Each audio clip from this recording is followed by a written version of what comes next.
Today, we're sitting down with a true visionary, John Worthington. With over 2 decades of experience under his belt, John co founded the thriving tech repair company, Tech2U. But his latest venture is tackling a frustration many of us share: the often toxic world of online reviews. John is the founder of Sircles, spelled with an S, a groundbreaking app built on the power of friend powered, positive only recommendations. Forget sifting through manipulated ratings and negativity. Circles offers a refreshing antidote, connecting you with trusted suggestions from your personal network. In this conversation, John pulls back the curtain on the inspiration behind Circles, the bold decision to fuel its growth through community crowdfunding, for which he raised an incredible $7 million, and the unique challenges of building a platform that's centered on positivity. He also shares invaluable lessons from his entrepreneurial path, emphasizing the role of a clear mission and authentic community engagement. Whether you're a budding entrepreneur, a small business owner, or simply tired of online review drama, you're in for a treat. Get ready to explore a new horizon of trusted recommendations. As always, if you found value from this content, please like and subscribe. All right, John Worthington, welcome to Beyond Fulfillment. Hi, thanks for having me. Yeah, absolutely. We appreciate you taking the time to be here, John. My All pleasure. right, so let's get right into it. So, John, what specific frustration or observation, and perhaps it was even stemming from your previous experience with Tech2U, what frustration ignited the initial idea for Circles and its focus on trusted recommendations? Right. Yeah, it's a combination of things. Tech2U is a computer repair business. I started with a good friend of mine from college. Started just the two of us. We have multiple locations now, over 100 employees. And we have Yelp reviews just like any other small business. And we found over time that Yelp was not really pro-business. They act like they are, they say they are, they promote themselves that way, but the reality is they're kind of a bully. And, if you have a fake review, maybe a competitor trying to attack you, whatever the case may be, it's just really hard to even get anybody to do anything at Yelp besides just send you to their sales funnel. And so it was really frustrating. You get a one-star reviews for something silly like your lobby is too cold, and there's no recourse, but it makes your overall score look bad. Not to mention the fact we stopped paying them at one time and they filtered, quote, filtered out hundreds of five-star reviews. And then when we paid them again, they magically showed up. So we're like, there's got to be a better way. And we had this idea of why isn't there a place where I can just see recommendations from people we know and trust? I don't know of any app or website where I can go just see my friends' recommendations because I'd much rather hear a recommendation from someone I trust than read reviews from strangers. Attention Shopify sellers. Are you tired of slow sales? Do you want to skyrocket your revenue? Well, you'll want to join this free masterclass from my friends, the Traffic Ninjas. Learn how to optimize your store, boost conversions, and dominate your niche. Sign up with the link in the show notes and take your Shopify business to the next level. Wow. Okay. And like you just touched on, the established nature of review platforms, we all know what it's like to at least use them.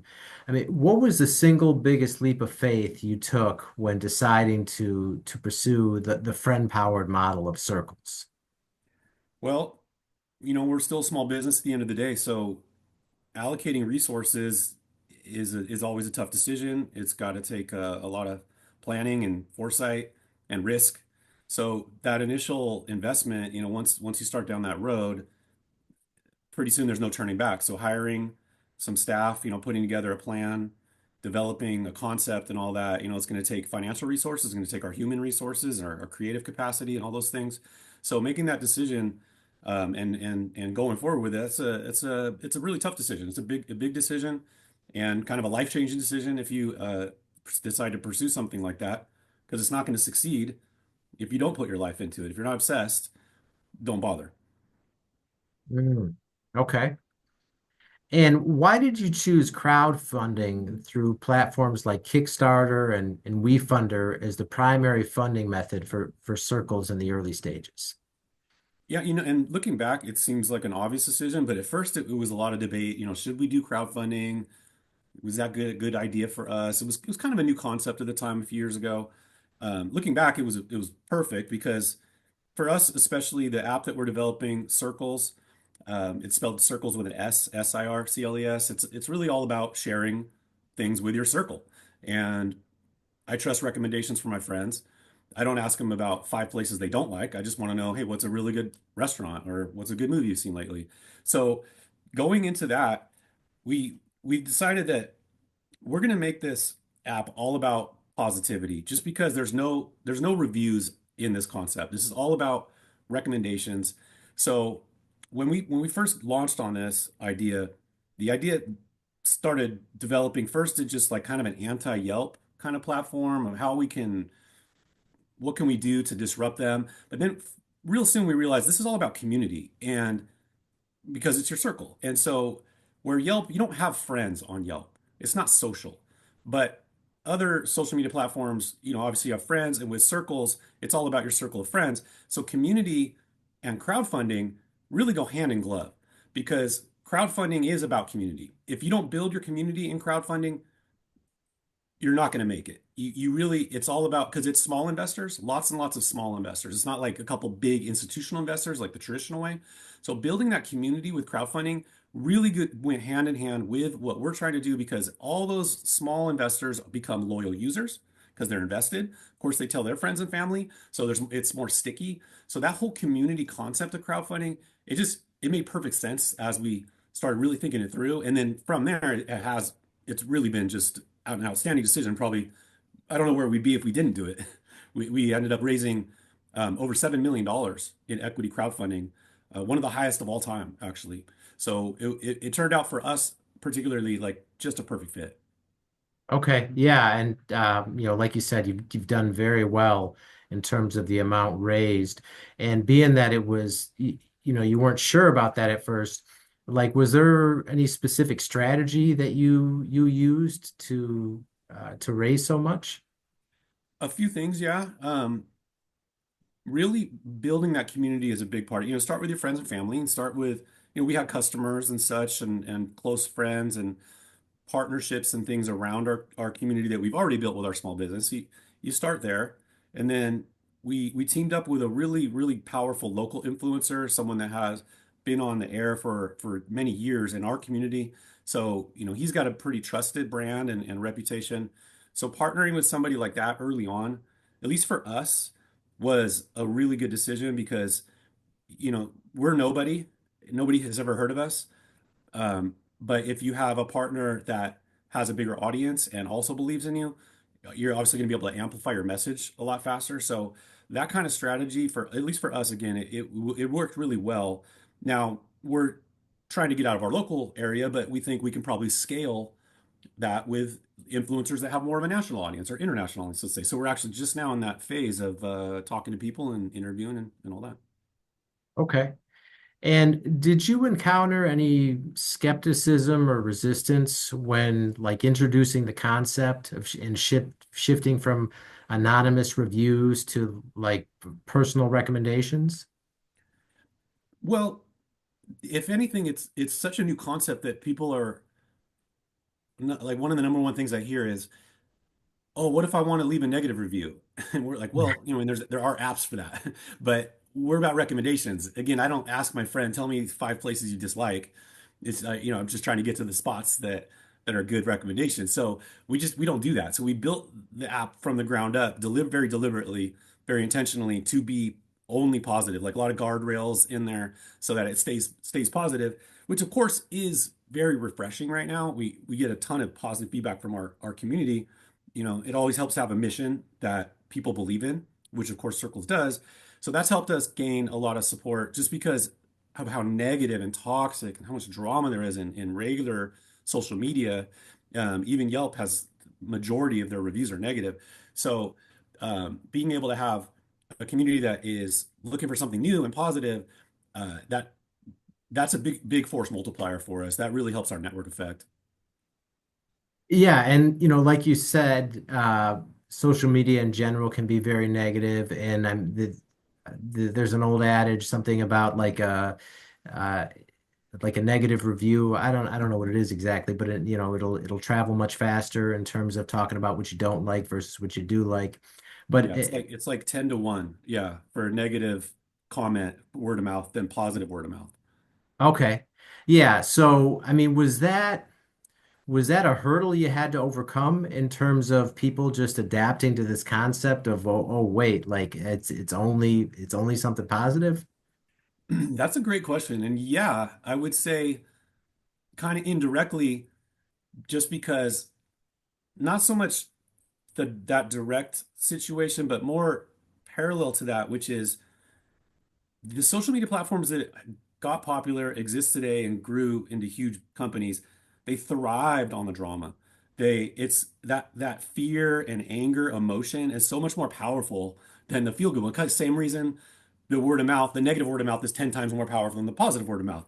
So same with us. So our challenge more than anything is just keeping people's attention, because there is no drama, and there's not that trigger that makes you come back and want to argue. So it's just a harder challenge to press the feel good button for us. But we're finding the formula. Like, there's a lot of really cool things we're doing. But yeah, it actually has been a challenge. Like, sometimes we joke like, oh, it'd be nice if we could just open up, wild like comments and like have people say whatever. But it's like, it's just not in the spirit of what we're doing. Hmm. Okay. And so given that it's like a departure from the norm and it's a new idea, and then it's a community app with no negativity. I mean, what was your initial approach to like building the community and generating enthusiasm like among the early adopters? We had to start slow. App development is really challenging. It's much harder than like building a website, for instance. It's software development, and people expect the app to be on par with the best apps out there in the world. And so that's a high bar. So we just started slow with, basic proof of concept. Obviously had a real small audience, friends and family start with, and they're very forgiving of bugs and, things are going to be wonky all over the place. And that's normal for any app developing, especially when you're first getting started. So, they say, if your basketball team's behind 20 points in the game, there's no 20-point shot. You just have to keep hitting layups. You just keep hitting a layup, keep hitting a layup. And so we just went step by step, hit milestones, made some promises like we're going to try and get to this milestone, and then we do, and then okay, let's raise a little bit more money, and then let's hit this milestone. And just have to be patient, really patient and methodical. There is no 20-point shot. Hmm. Okay. And as you mentioned, you're working right now on expanding outside of your local area. I mean, for your next level of expansion, what do you see as a critical milestone that Circles would need to achieve? Well, I'd like to see real growth and retention outside of the communities that we focus on more exclusively. That's going to be the real test. So we've passed a few tests already, showing that we can scale and retain people and stay positive. So that's been really good. We have a chat with over 10,000 people in it, and everyone's been positive and really supportive of everybody in the community. So that's cool. But getting into a city that we really have no presence in, that's going to take some more strategy, and that's where we're going to really earn our paychecks. That's where the rubber meets the road. Can we do that at scale in communities that have never heard of us? Okay. And based on your successful crowdfunding experience with Circles, I mean, what do you see as one important piece of advice you'd offer to others that are early stage startups and that are trying to get investments on platforms like WeFunder? Well, I would have a couple things going for you. Mission that connects with people besides just the money, the return on the investment. Obviously, everybody wants a return. That's the whole point of investing. So a clear plan of how you're going to exit, but also why you're doing what you're doing. The why is so much more important than the how. It really is. And if you can start with that and then build your community based on that philosophy, then you have a shot. Okay. Yeah, and we hear that so much, right? I mean, it's almost become a little cliche. I was actually just at a conference and they were bringing up the Find Your Why from Simon Sinek repeatedly in terms of the different brands and whatnot that were there. So, I mean, in your experience, particularly on these funding platforms, do you see a lot of people where maybe the why it doesn't feel like it's obvious in terms of the founders or the brands communicating that? I do see that a lot, yeah, and I see half-hearted effort, to educate and inform and enlighten their potential investor. If you go to a profile and you don't grasp the concept, then why would you expect them to invest? So that really does need to be communicated through your profile. You have a little video you can post, and then descriptions, and that's where your inner soul, that's where the spirit of you and your company should shine through, and that needs to connect. Ah, okay.